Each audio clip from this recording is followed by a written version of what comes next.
Like people, businesses have their journey, their path, sometimes straight, but more often evolving, growing, and adapting to a changing world, creating the need for knowledge in areas like accounting, consulting, tax, technology, areas critical to your continued growth and success. All part of the journey, all part of what we do together with you. Because your success is the destination. MNP, wherever business takes you. Greetings everyone, and thank you for joining us for our 2021 Business Climate Survey results presentation. Right off the top, we have to give a huge thank you to Jamie and MNP for so graciously sponsoring this survey once again. Thank you. And also a big thank you to Prayer Research Associates for the delivery of a fantastic final product. We had over 200 businesses take part in this year's survey with an incredible mix of industry, size, and business age. So the data that we're going to share with you today is going to be incredibly valuable. We're going to take you through some of the methodology and survey results to help paint a picture of the economic landscape in the Brandon area. Through conversations with our members, it has been astonishing to witness the strength and resilience of local businesses and the creative ways they have adapted to the current climate. From developing new strategies and infrastructure to pivoting onto new products and opportunities, we are proud of our business community here in Brandon. This survey is an important tool to help us assess the needs and concerns of our membership. We do this every couple of years to take the temperature of our business leaders, and it helps us to better understand the challenges, strengths, and appetite for change in our community.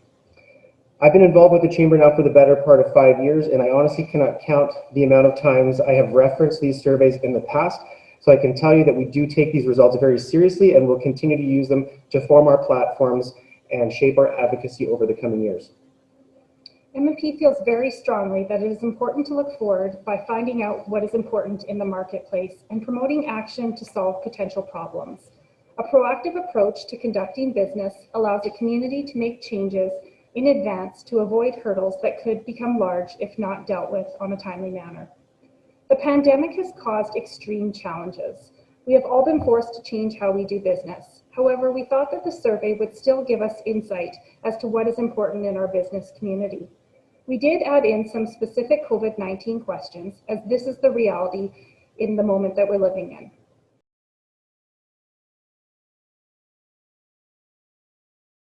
Timing of the survey is important because significant events occurring at the time of the survey can have impact on our results.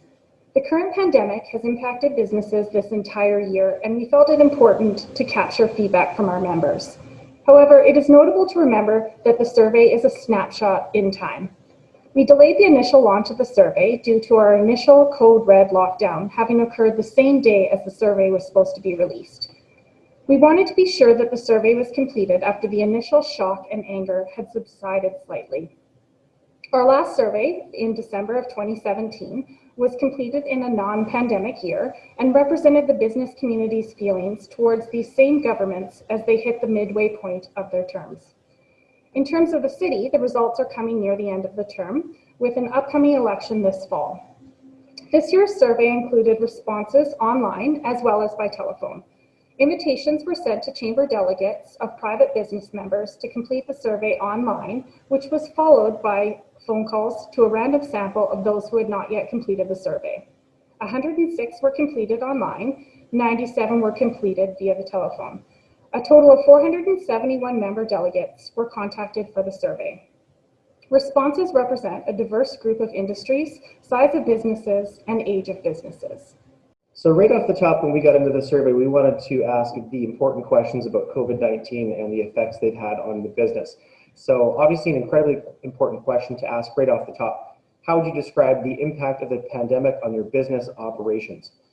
I think the most notable thing about this question here is we can see that 87% of members responded to having a negative impact from the pandemic, ranging from low to extreme, which is important to keep in mind as we continue through the results, as it does provide some reasoning behind some of these answers. And I'm just going to back up for a second to reiterate how important this survey data is to shaping our advocacy efforts. We haven't even got the data out to our membership yet at this point, but we were able to use these results and this question specifically in conversations that we've had with various ministers and members of the public health team. So these questions have been incredibly useful already and will continue to do so. Has your organization made any changes as a result of COVID-19? I don't think it's surprising here that the top answer we see has adopted safety practices. Every business that we've all visited in the last year has taken a number of these, so it's not surprising to see that one at the top. We all know that 2020 was a year of the pivot, and I know we've all heard that word a lot this past year. But over 70% of the respondents here say they have modified or adapted ways to better serve their customers, which just goes to show how resilient and adaptable we are as a business community. So good job there to everyone.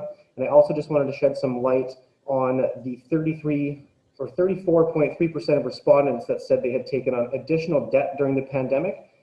Of course, a lot of this could have been utilized to help with operating costs and being able to survive the pandemic. But I know a lot of you out there have also made some strategic investments in your business over the course of the past year that is going to help with your business down the road. So good on you there as well. Thinking about your organization operations right now, what are you most worried about? I don't think it's too surprising of an answer here, and this one has already played into some advocacy discussion around reopening and additional funding for businesses. With people's top concern being survival, and with this being a representation of such a wide industry, this will be very important in the coming weeks and months as we discuss reopening and recovery with different levels of government. Staff, customers, obviously a huge concern, and I think that just goes back to the top result there about keeping the business going. Something that was a little bit surprising to not see on there was supply chain issues, which we had some discussion about already here, but we've heard these concerns from a few members, and we are expecting these to be an issue down the road. But as you can see from looking at all these top answers, they really do mostly resolve around the economic uncertainty around the pandemic. So the next three slides are going through, on a scale of 1 to 5, rate the effectiveness of the federal, provincial, and municipal funding programs related to COVID. The first one is in regards to the federal funding programs. Programs were rolled out quickly when the pandemic first happened. As shown on the graph, 34% of businesses had a positive reaction to the federal funding programs. The neutral, negative, or don't know had the strongest percentage. As the programs were changing regularly and were quite complex, people were overwhelmed to take part in them. There is also concern with what the aftermath would be from these programs. Programs such as the wage subsidy, however, allowed businesses to keep their staff, which was a large concern for most of them. The Canadian Emergency Business Account Loan helped businesses cover regular reoccurring expenses that did not go away with the pandemic. The uncertainty may be coming from the concern for repayment in 2022. The next slide, we're talking about the provincial funding programs. The positive rate of effectiveness of the provincial funding programs related to COVID-19 were 15.7, which is much lower than the federal. This left 67% with a negative or neutral rating and 17.6% with not known. The business community has really been focusing on the importance of reopening, and although there were programs available like the Bridge Grant, this did not trump the desire to be able to operate. Onto the municipal funding programs, the positivity rate of effectiveness was only 7.4%, with 50.5% being unknown. The general consensus was that the business community was uncertain as to how the municipal funding was helping them. It is worth noting that the budget was rolled out with a slight decrease to our taxes. In addition to its current programs, if you had the opportunity, what would you tell the provincial government it should do to support the Manitoba business community? And this one was actually quite surprising to me. As you can see, the top answer here is allow businesses to reopen. I would guess that was number one, but in such overwhelming fashion was a little bit surprising to me. And this slide really tells us how much the business community wants to reopen rather than have more money and programs and grants available. So that one was quite surprising. One that didn't hit the list there was faster vaccination, but of course we all know that we're handcuffed at a provincial level when it comes to the vaccines that is the responsibility of the federal government. Thinking about the provincial government, overall, would you say they've been doing an excellent job, a good job, a fair job, or a poor job in terms of supporting a business during COVID-19? Now, before we can get a chance to look at the data here, I think we can all agree that nobody was trained in how to handle a pandemic and how devastating it has been to our economy. But having said that, I think this also represents a clear representation of our members and the business community at large. So there's definitely some data here that we can take forward to help in our advocacy work with the province, as a large percentage, almost 77% there, either said poor job or fair job.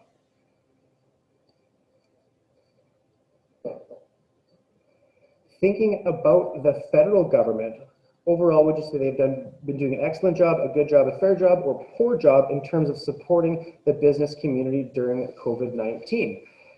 As you can see here, over 71% of the respondents said poor or fair.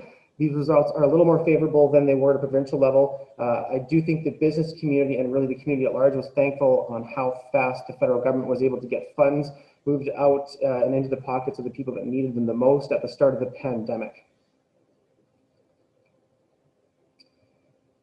Now, talking about the municipal government, again, same question. Excellent job, good job, fair job, or poor job during COVID-19. This one is quite interesting because exactly a third of all respondents said they didn't know. Of course, the city can't just print money and hand out checks to every business and person. They have to be a little more strategic in how they're helping us out. And after original proposal of a 3.15% tax increase, and after city presentations and deliberations at the end of January, the city was actually able to lower our taxes by 1%. I know our councillors and department heads worked incredibly hard to get to this number, and they were able to utilize some of the federal government COVID-19 recovery funds to help with the operating budget and making some of those lost revenues due to the pandemic. So the city has been incredibly interactive with us as a chamber on supporting our ideas and initiatives. So I think it's important to shed some light on that, just with the amount of people that said they didn't know there. Do you expect your business to be performing better financially, about the same, or worse in the next 12 months?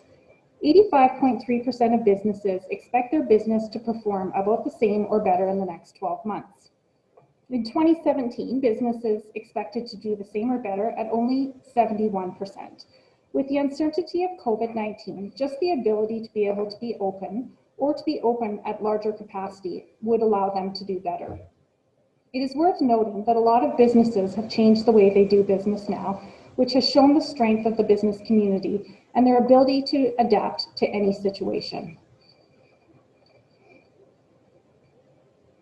Why do you think your business will perform better, about the same, or worse in the next 12 months?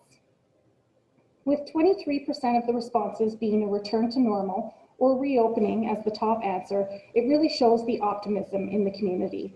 With vaccines on the horizon, the excitement of returning to normal and supporting our local businesses is top of mind. 17.9% responded with market stability and the new normal. After a year into the pandemic, this forced us to realize that things do happen and businesses have to remain fluid and adapt to what is thrown at them. 12% answered with providing better products or services. The pandemic forced everyone to change how they do business. Some of the new initiatives that came into play are ones that will carry on into the future and allow businesses to continue under any circumstance. Some businesses were able to use the COVID time to revamp how they were operating and to streamline some of their expenses to operating more efficiently. Some of the other responses were really focused on how COVID-19 has affected our community. The concern for COVID in general, as well as the continued restriction and incurring debt with a slower economy being some of the largest. What is one of the greatest challenges faced by your organization over the next 12 months? Maintaining revenue was the greatest challenge. Again, when businesses are not able to open or open at limited capacity, revenues would be top of mind. Determining how much revenue is needed to break even, or even customers coming in to purchase items, they don't necessarily buy other things that they would normally pick up if they were in the store in person. The overall uncertainty of COVID restrictions is of large concern. Safety concerns, impact of following COVID protocols was second at 10.3. Concern over keeping customers and staff safe while trying to operate efficiently.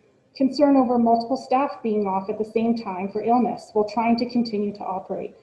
impact and uncertainty regarding COVID restrictions, reopening at full capacity, and of course, labor shortages. Skilled labor, qualified people, staff retention is always of concern. Some people are choosing to retire earlier than planned. Some people are choosing not to work for safety concerns, and this is making the labor pool smaller. Cash flow is also top of mind. Once the government programs have stopped and debt becomes due, the challenge is there on how to adapt your business to repay these items. So this slide here is comparing the 2021 results to 2017 and 2015, and we can really see how COVID has affected the answers. Revenue, growth, supply chain concerns due to closures, and uncertainty are all major concerns. It is worth noting that the labor shortages were the top 5 for each survey that had been completed. In both 2015 and 2017, the surveys showed that cash flow did not even hit the top 10. Growth, competition, and labor were in both years, whereas in 2021, it was very COVID specific. Maintaining revenue, adapting to uncertainty, safety, restrictions, cash flow, and supply chain all being the challenges. With plant closures, supplies have not been as readily available and businesses are having to do their ordering differently. Although rising operating costs was a concern in both 2015 and 2017, cash flow is of general concern for 2021. So for the next 4 slides here, we're going to talk about individual levels of government and how they have been doing in terms of managing taxpayer dollars, overall not related to the pandemic at all. So we are going to have a look at federal government, provincial government, municipal, and Brandon School Division.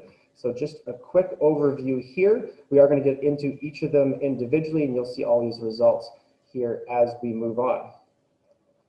So first of all, we have the federal government. And again, just a reminder that all of these answers are taking into account an overall job of managing taxpayer dollars and not just COVID-19. So the first thing that we'll note here is that you can see just over 10% have given our federal government a good or excellent rating to managing our taxpayer dollars. And we'll see a comparison here over 2017 and 2015, a slight increase over 2017 of about 4%, and quite a decline over 2015 where we were almost 30% in a good or excellent state there. And of course, we had a change of government there at that phase. But we're going to continue with the good and excellent numbers here as we go through each level of government so you can kind of see where the satisfaction of our members really lies. So with our provincial government here, excellent, good job, fair job, or poor job, you can see we have a jump to almost 23%. I think that is quite representative of how we feel out here as a membership, just in terms of comparing our provincial and federal government. I'm just going to make this slide a little bit bigger here, and we're going to take it to a comparison from 17 and 15 as well. Obviously, lots of frustrations with our provincial government over the course of the pandemic, and you can see the decline in good to excellent from almost 25% in 2017 down to 22% this year, but quite a rise from 2015, as you can see from the slide there.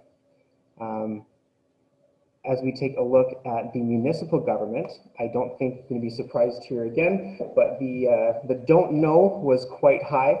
And if you remember me touching previously on the municipal government and all the work that they've been doing behind the scenes to help us out as a chamber and hear our voice and concerns is quite evident here. If we take it to a comparison from year over year, 21 and 17, and 15, that don't know number in 2021 is very high, and I do want to shed some light on some of the things that the municipal government's been doing behind the scenes to really help businesses during the course of the pandemic and help taxpayers really overall. I know how much work they put into this year's budget and talked with a lot of councillors in their finance committee. So there's a lot of answers that have fallen into that don't know category that could probably have slid into a couple others, but I think overall the data is quite consistent with 2017, 2015, if you move that don't know number out to some proper categories.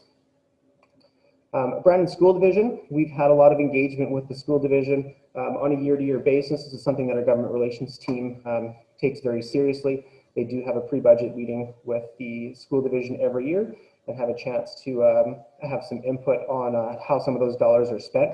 So it's important to talk about them as well because they do make up a big portion of our tax base here.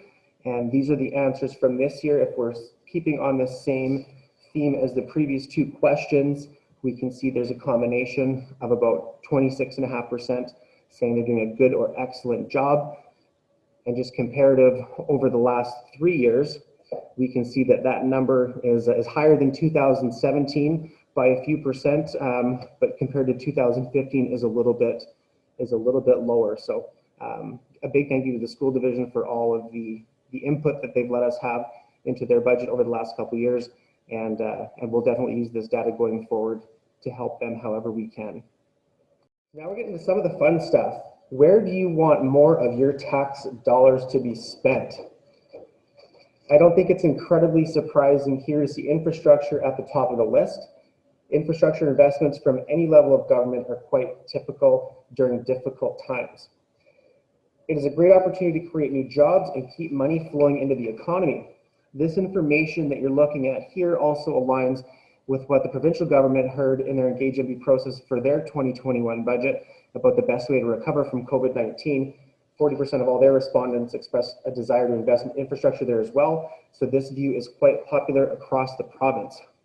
One thing that's also surprising to see in here is the second highest answer is don't know, which you've seen in a couple of the municipal slides just previous, but we weren't sure what quite to make of this other than we thought this might be a signal that people are overwhelmed and just didn't know what to answer. So followed by healthcare in third at just over 14%.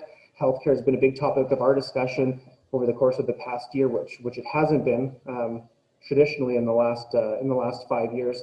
So to see healthcare pop up the list has been quite good to make sure that we don't get overwhelmed in a situation like this in the future again. So good stuff there from government spending and where we want to see it go. On to workforce.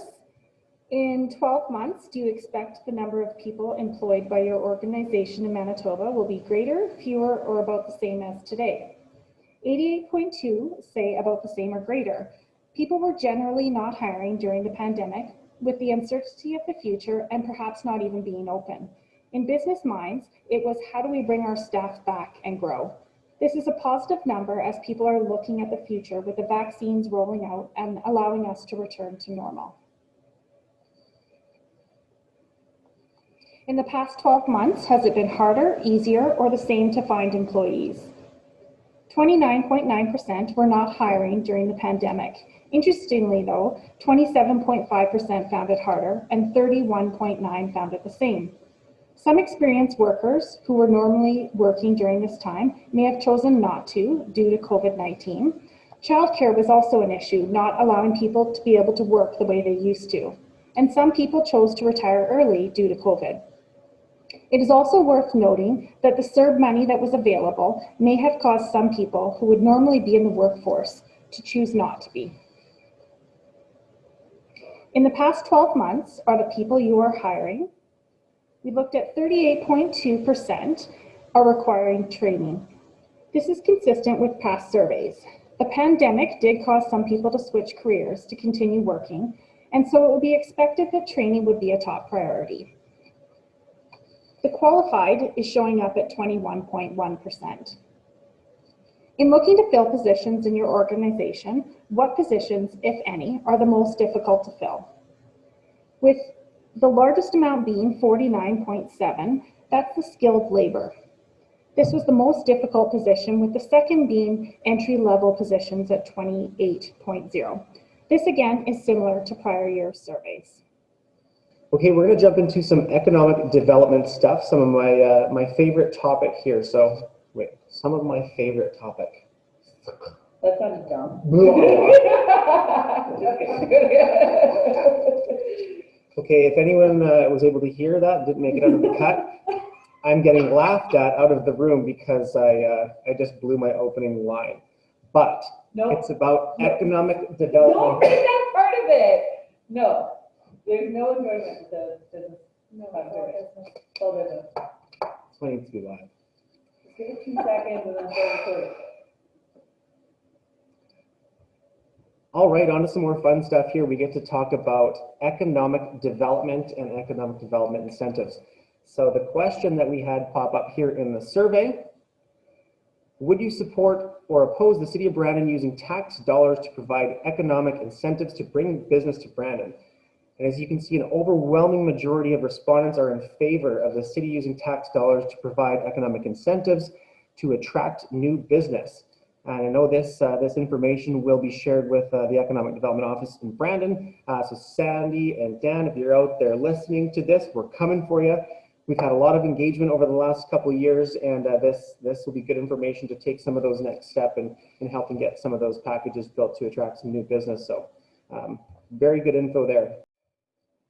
Thinking of the provincial government and their vision for economic development strategy for Southwest Manitoba, would you say the provincial government has not a clear vision and thus has made little progress, a clear vision has made little progress, and a clear vision and has made some progress? So when I see this question, I immediately think back to the 2019 provincial election. Our PC government made big promises with the creation of a Rural Economic Development Corp to be located right here in Brandon, which we had a large hand in helping shape.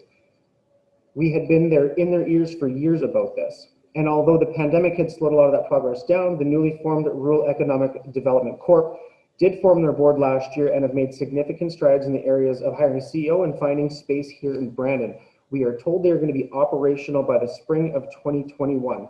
My suggestion here to the province would be to promote the progress and let's help keep them accountable to keep moving forward on these initiatives.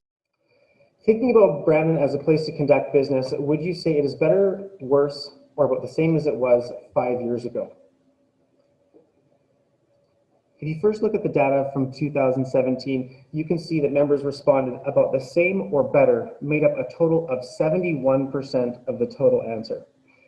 Now shifting over to the 2021 data, you can see about the same or better actually made up 72% of the total answers. Now I chose to pull the optimism out of here because this was taken in the middle of a global pandemic, and a lot of respondents have experienced some extremely negative effects as a result of the pandemic. So I thought it was important to shed light that Brandon is viewed as a better place to do business even in the middle of the pandemic as it was 5 years ago. In order to attract business to the city, would you support or oppose the City of Brandon prioritizing investments in infrastructure to service the industrial lands? As you can see from the results here, we actually have the exact same number of members that support, 78%, as we did on the creation of economic incentives to attract new business. Now again, this very much shows an overwhelming majority of respondents being in favor of the city investing into our industrial lands to create more opportunities to land new businesses, which of course means the creation of new jobs and more money staying in our economy.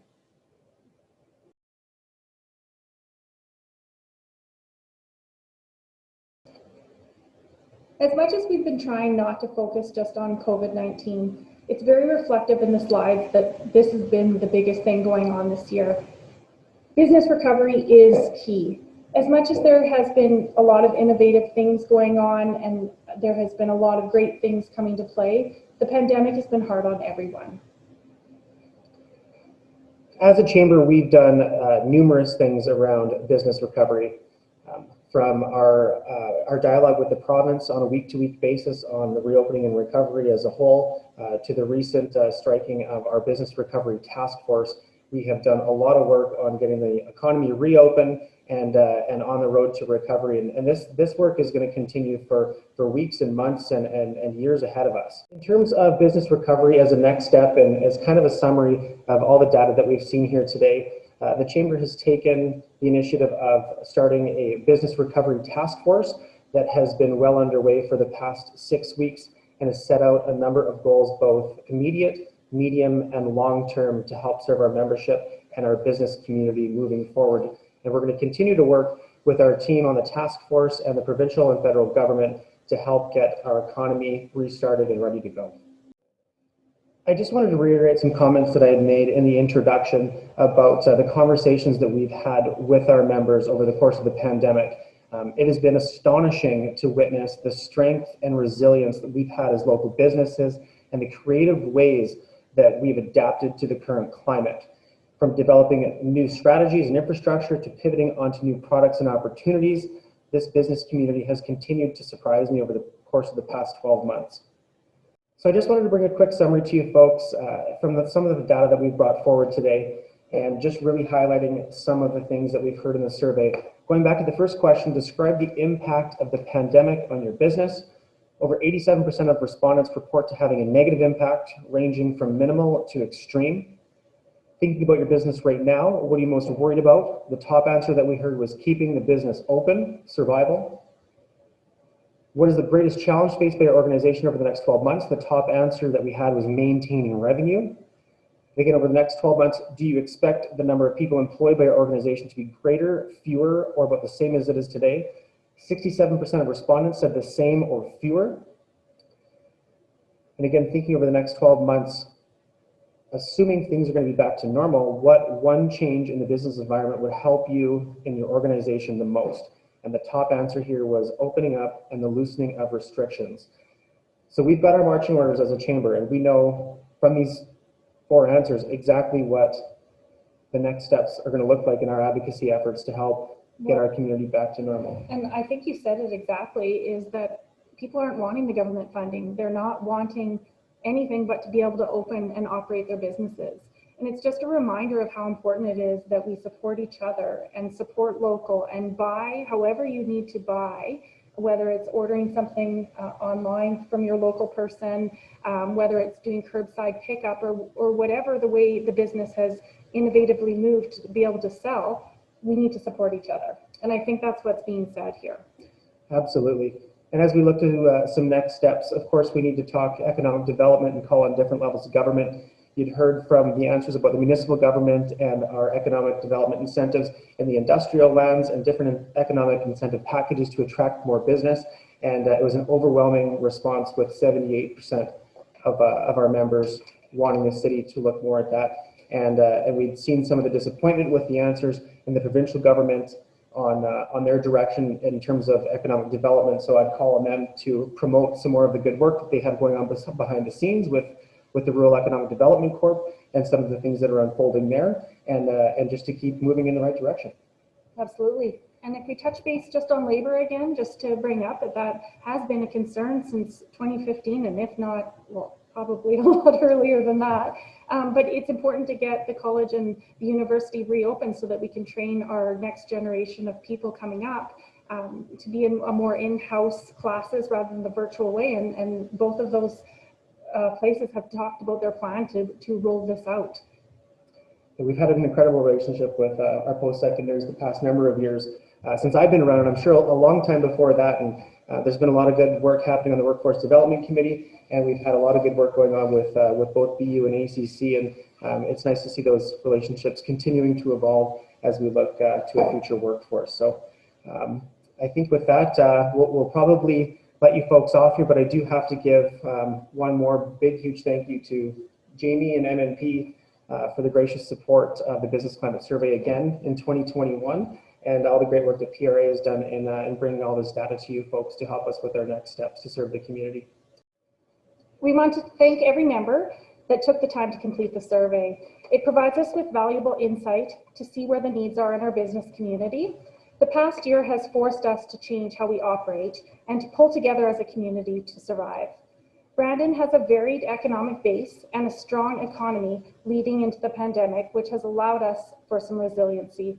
With the upcoming vaccines and pending reopening, we hope to be on the other side of this pandemic. We will continue to focus on making Brandon the place of choice to live.